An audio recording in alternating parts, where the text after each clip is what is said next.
Un tema, esta vez teológico, eh, que suscita mucha confusión y que por eso exige mucha precisión y mucha delicadeza en la captación de detalles, es la doble condición de Cristo, la condición originaria y eterna que lo constituye en la segunda persona de la Trinidad, el amor divino que se deja ser y se deja engendrar por el amor proactivo del Padre, este amor que se deja engendrar y se deja ser en el amor proactivo del Padre, es una forma radical e irreductible que el amor tiene desde sí, y esta es la persona del Hijo, Jesucristo. Así que Jesucristo tiene esta naturaleza, esta condición divina, que asume en una deliberación absoluta y libre, trinitaria, la condición humana. Entonces, Cristo también tiene plenamente la condición humana, la naturaleza humana. Eh, esta copresencia de las dos naturalezas, la divina y la humana, que están unidas pero que no están confundidas, ha suscitado muchos desajustes teológicos que fueron corrigiéndose progresivamente desde el concilio de Constantinopla, el concilio de Nicea y finalmente en el concilio de Éfeso en el año 431 después de Cristo, en donde se declara que Cristo es la segunda persona trinitaria que tiene naturaleza divina, que tiene naturaleza humana, que ambas naturalezas están unidas, pero no confundidas. Es decir, ambas naturalezas coexisten unitivamente, pero no confusamente. Y eso implica que también hay que diferenciarlas, porque que no estén confundidas significa que nuestro trabajo interpretativo, nuestra decisión existencial, nuestro posicionamiento existencial frente al misterio de las dos naturalezas en Cristo, sea un trabajo que justamente implique distinguir dos órdenes, pero distinguirlos precisamente para que cada uno sea el que verdaderamente es, pero de modo tal de que en esa comprensión, en esa diferenciación necesaria, se pueda entender qué significa unirlos a ambos órdenes. Fundamentalmente, eh, si desde el punto de vista ontológico hay que pensar en la naturaleza divina y en la naturaleza humana, copresentes, sin confusión, pero unidas en una sola persona, que es la persona de Cristo, esto implica que hay dos órdenes en nuestra vida. El orden puramente humano y el orden sobrenatural. Sobre esto voy a hacer una observación que es muy a título personal. Es verdad que la gracia sobrenatural que nos trasplanta del plano puramente creatural y humano al plano trinitario, al plano de Dios, es algo que recibimos por una decisión gratuita, por lo tanto libre y amorosa de Dios. Pero si uno va al Génesis y en el capítulo 1 ve que ese plural de la primera persona, hagamos al hombre a nuestra imagen y a semejanza nuestra, que aparece luego del hágase, que es una tercera persona o un cuasi reflejo, pero que en algún sentido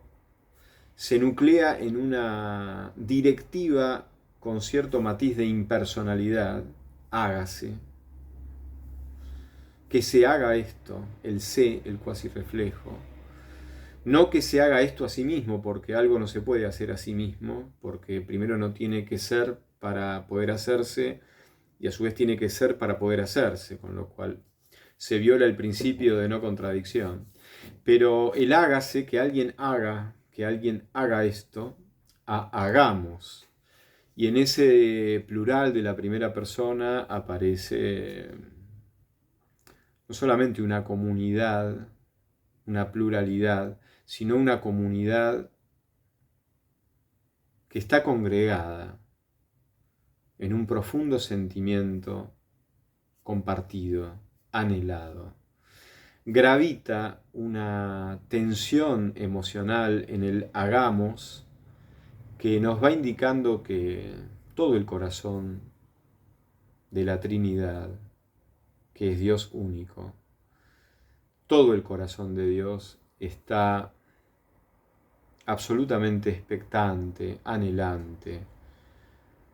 apasionado, esperanzado, concentrado en la irrupción de lo que va a coronar toda la obra creadora que en el relato del Génesis está segmentada en 6 días. El broche de oro es el hombre, que es la imagen creada, la semejanza creada del Dios increado. Y se presiente en ese hagamos plural de la primera persona este apasionamiento, este anhelo, esta expectación, este respeto, esta devoción de Dios, asombrado y maravillado por la criatura humana semejante y concebida a imagen de Dios, que sale de las entrañas de Dios y parece ser que sale de las entrañas más profundas de Dios, y que Dios siente la máxima predilección en el anhelo de que el hombre irrumpa en el ser, en el mundo, en la vida, de que el hombre irrumpa en la existencia ante Él, ante Dios, y por supuesto ante sí mismo, el hombre ante sí mismo. Hay una especie de suspenso dramático, amoroso, en donde se concentra todo el corazón y la lucidez de Dios en el profundo anhelo, en una esperanza infinita e ilimitada, puesta como predilección absoluta en lo humano. Y esto haría pensar que en el fondo, si bien es todo un regalo, la gracia y el trasplante de nuestra humanidad a la tierra de lo sobrenatural, que es la tierra de Dios, por otro lado, así como es una gracia y por lo tanto es fruto de una ofrenda absolutamente libre de Dios, parece que también coexiste con esta libertad suprema de Dios, de trasplantarnos a su dimensión de Dios. Parece que coexiste y está necesariamente vinculada con esta libertad de hacerlo por parte de Dios, una profunda necesidad amorosa de que así sea por parte de Dios. Acostumbrémonos a pensar desde este borde paradójico en donde la libertad profunda y la necesidad apasionada no solamente coexisten, sino que están implicadas recíprocamente.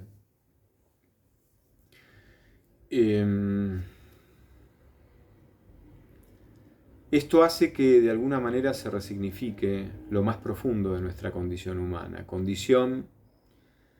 que desde esta mirada que yo intento compartir, la dimensión humana adquiere en su más profunda verdad una destinación en Dios. De modo tal de que lo natural en lo humano está casi diseñado, de modo tal de que incluya su trasplante a lo sobrenatural. Esto en modo alguno niega la libertad de Dios, pero sí afirma que hay una conexión entre lo divino y lo humano que desde la libertad de Dios se transforma en un vínculo deseado y constitutivo tanto del hombre como de Dios. Podríamos decir que Dios en el fondo descubre en su corazón que es Dios para los hombres, que no quiere ser Dios sin lo humano, que no quiere y que no prefiere ser el mismo sin nosotros.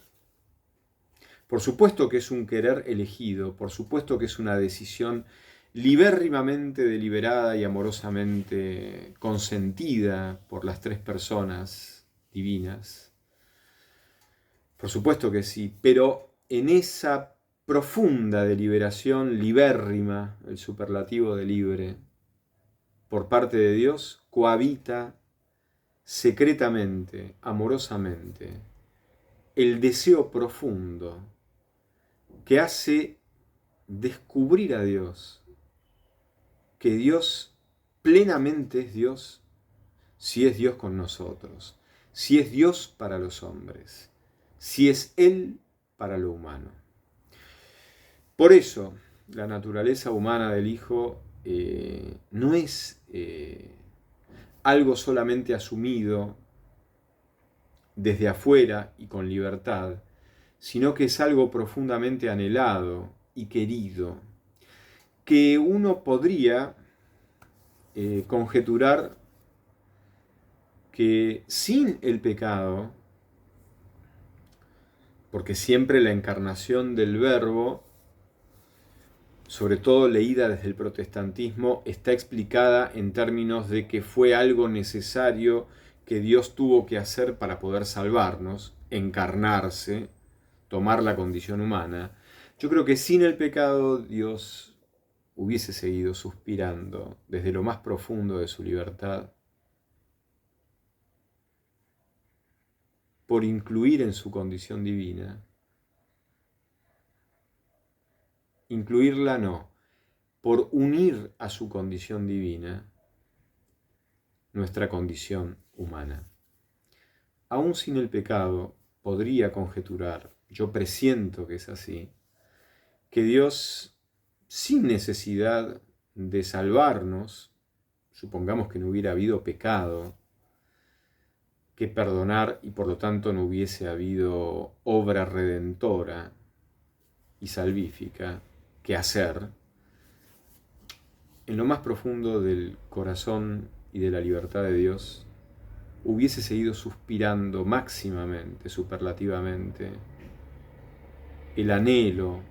el querer, la voluntad, el deseo, la pasión, la lucidez, la inteligencia, la profunda libertad que confluyen en la decisión de elegir unir a su condición divina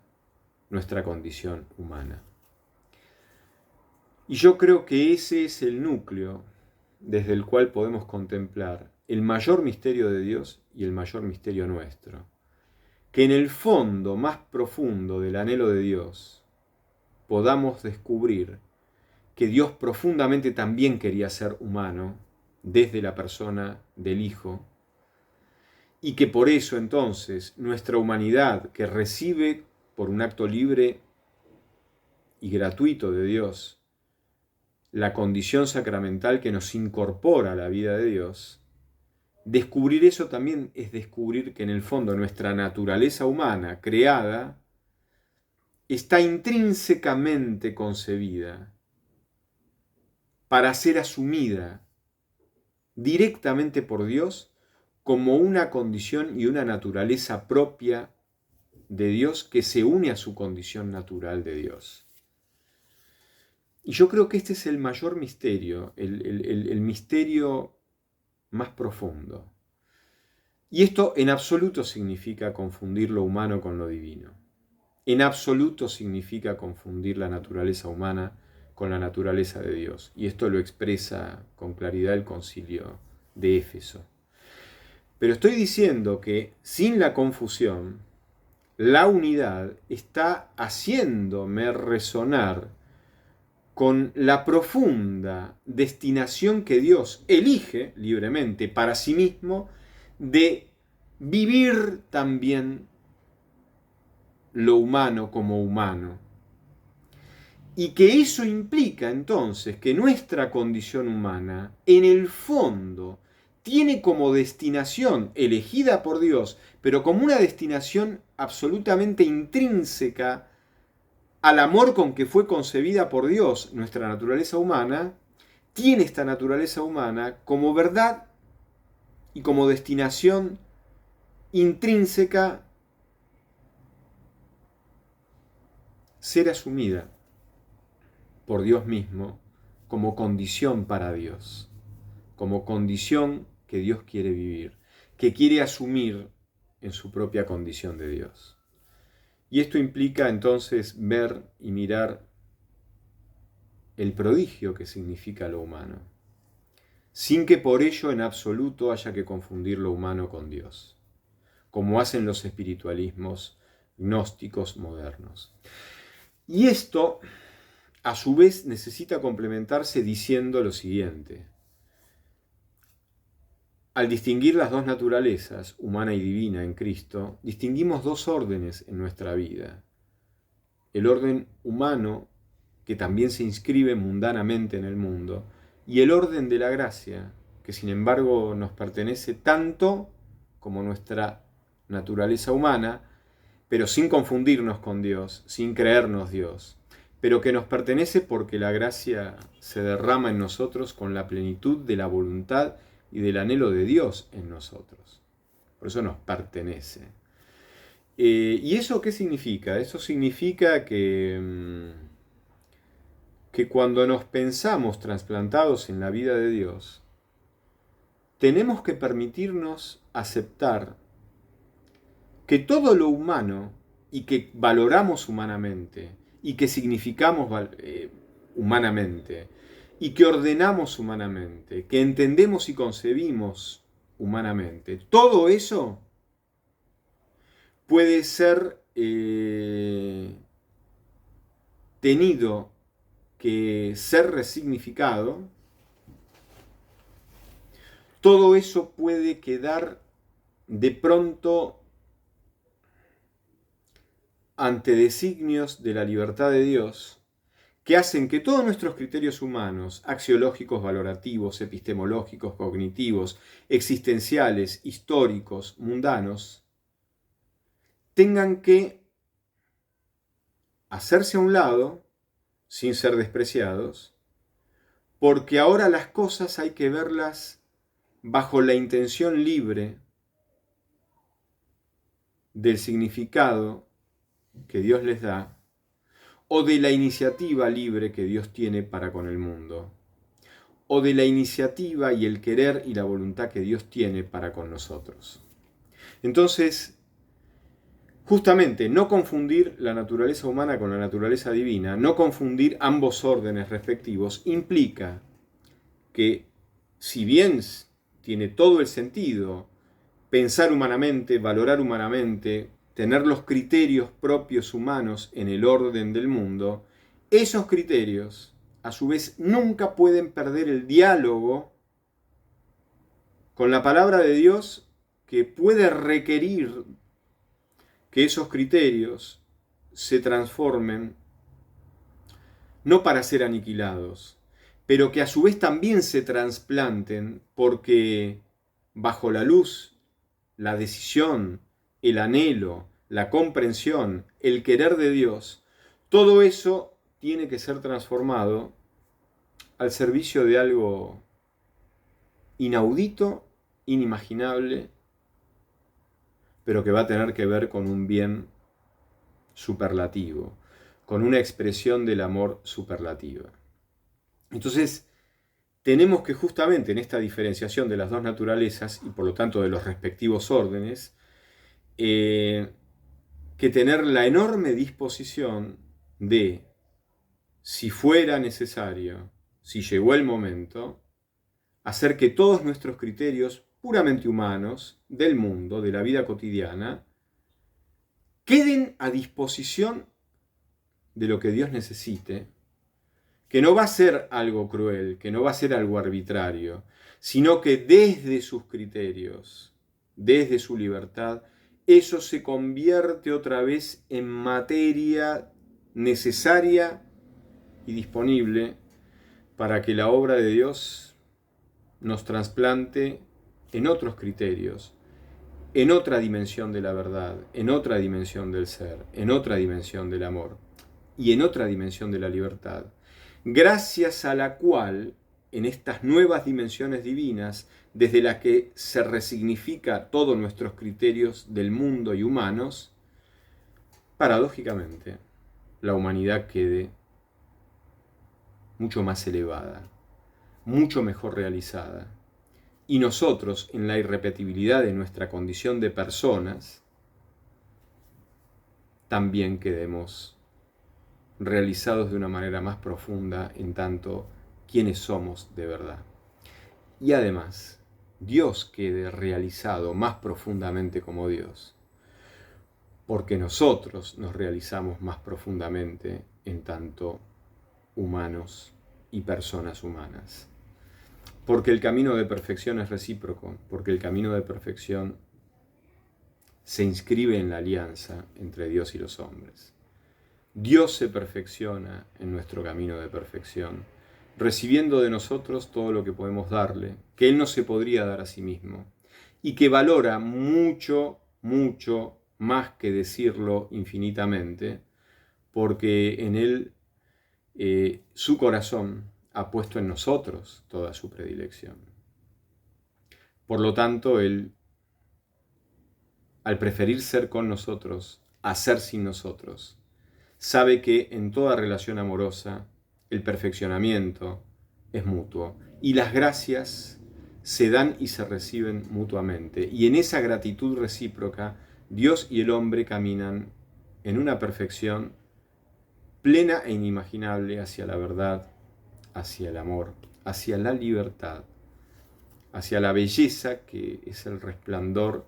que conmueve, que nos integra y que nos abre a poder recibir mucho más lo que profundamente somos y que abre a Dios a ser mucho más Dios. Bueno, muy teológico y gracias por recibirlo.